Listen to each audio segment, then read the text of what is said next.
Assalamualaikum warahmatullahi wabarakatuh. Selamat pagi anak-anak hebat. Apa kabarnya hari ini anak-anak? Semoga kalian semua selalu sehat dan tetap semangat dalam melaksanakan pembelajaran di rumah ya. Sebelum belajar, marilah kita berdoa menurut agama dan keyakinan kita masing-masing. Baiklah, langsung saja kita memasuki materi kita pada hari ini, yaitu tema 2, selalu berhemat energi, subtema 1, sumber energi, pembelajaran yang kedua, khusus untuk di kelas 4. Nah adik-adik, ayo kita belajar dengan penuh semangat. Hari ini kita telah memasuki pembelajaran yang kedua. Selain matahari, apalagi ya sumber energi di bumi? Nah, pada pembelajaran sebelumnya, kita telah pelajari bahwa matahari merupakan sumber energi di bumi. Matahari adalah sumber energi panas yang dapat membantu pertumbuhan tanaman dan sebagai sumber cahaya paling besar di bumi. Nah, sekarang amatilah teks notasi angka pada lagu Menanam Jagung yang berhubungan dengan pertumbuhan tanaman. Ini adalah teks lagu Menanam Jagung ciptaan Ibu Sud ya anak-anak. Kalian sudah pasti tahu lagunya. Nah, di sini kita akan pelajari nada-nada pada lagu Menanam Jagung. Lagunya seperti ini anak-anak ya. Dengarkan baik-baik ya. Ayo kawan, kita bersama menanam jagung di kebun kita. Ambil cangkulmu, ambil pangkurmu, kita bekerja tak jemu-jemu. Cangkul, cangkul, cangkul yang dalam, tanahnya longgar, jagungku tanam. Cangkul, cangkul, cangkul yang dalam, tanahnya longgar, jagungku tanam.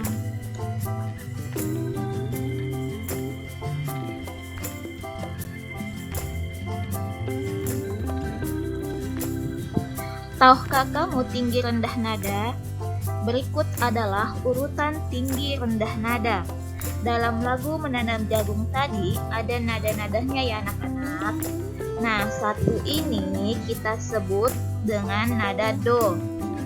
2 itu re, 3 itu mi, 4 itu fa, 5 itu sol, 6 itu la, 7 itu si.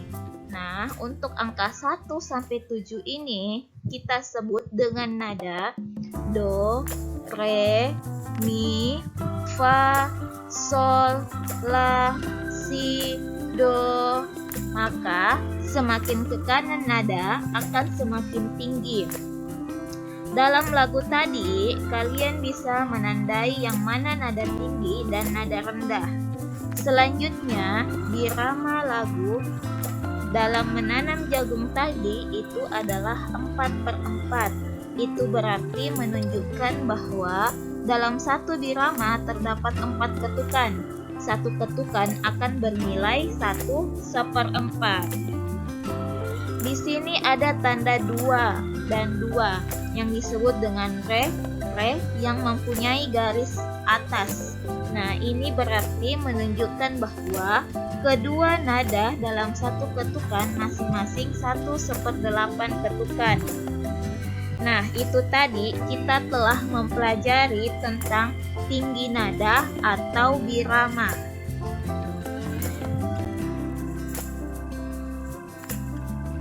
Jagung dapat tumbuh karena air.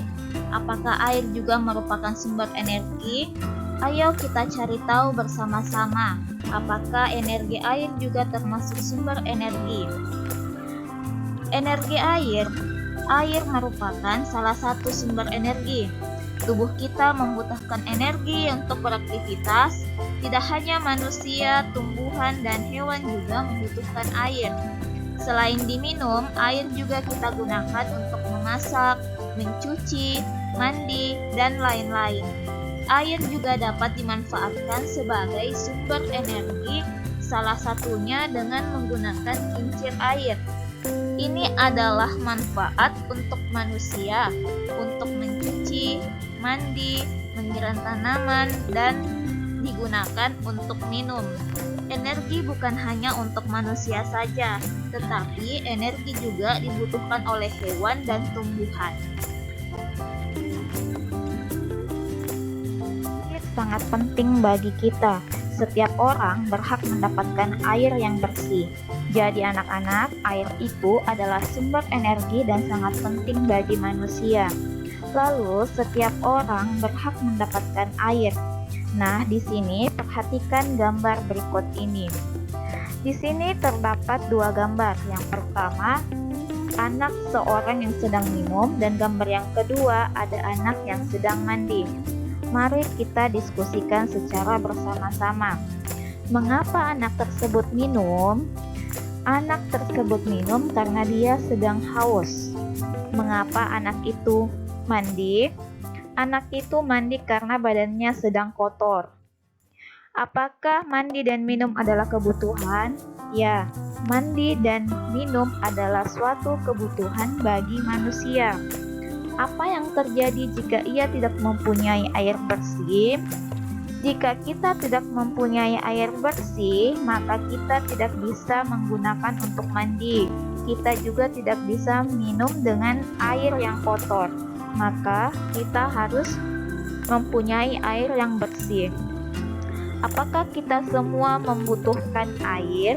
Ya, kita semua membutuhkan air bersih. Karena air adalah sumber kehidupan manusia. Apakah semua makhluk hidup berhak untuk mendapatkan air bersih? Ya, semua makhluk hidup berhak untuk mendapatkan air bersih, termasuk hewan dan tumbuhan. Apa yang dimaksud dengan hak? Hak adalah sesuatu yang didapatkan atau diterima seseorang jika telah melakukan serangkaian kegiatan. Nah, carilah contoh hak-hak kita dalam kehidupan masyarakat. Berikut alasannya.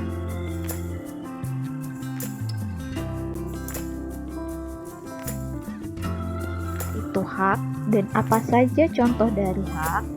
Nah, sekarang perhatikan dua gambar berikut ini. Gambar A sedang membersihkan sungai, dan gambar D menutup kerang jika air bak telah penuh. Apa itu hak? Hak adalah sesuatu yang didapatkan atau diterima seseorang jika telah melakukan serangkaian kegiatan. Adapun contoh dari hak yaitu yang pertama, mendapatkan kasih sayang, dua, mendapat tempat tinggal yang layak, tiga, menggunakan fasilitas umum. Adapun yang bukan contoh hak, tidak peduli pada orang tua, mengotori rumah, merusak fasilitas umum. Selanjutnya yaitu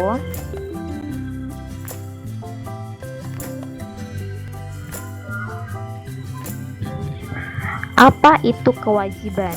Kewajiban adalah segala sesuatu yang harus dilakukan dengan penuh tanggung jawab untuk mendapatkan hak. Adapun contoh dari kewajiban yaitu bersekolah dengan rajin, menjaga kebersihan, membayar pajak. Dan yang bukan contoh dari kewajiban yaitu mendapat nilai bagus, mendapat pujian, dan menerima hadiah.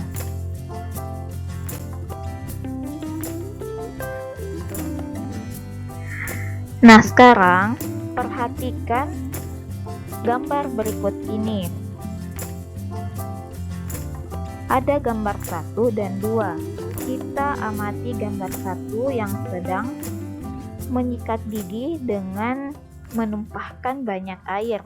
Sedangkan untuk gambar yang kedua, ada seseorang yang sedang mencuci piring tetapi tidak menutup kerangnya. Nah, apakah dia sudah mendapatkan haknya dengan baik?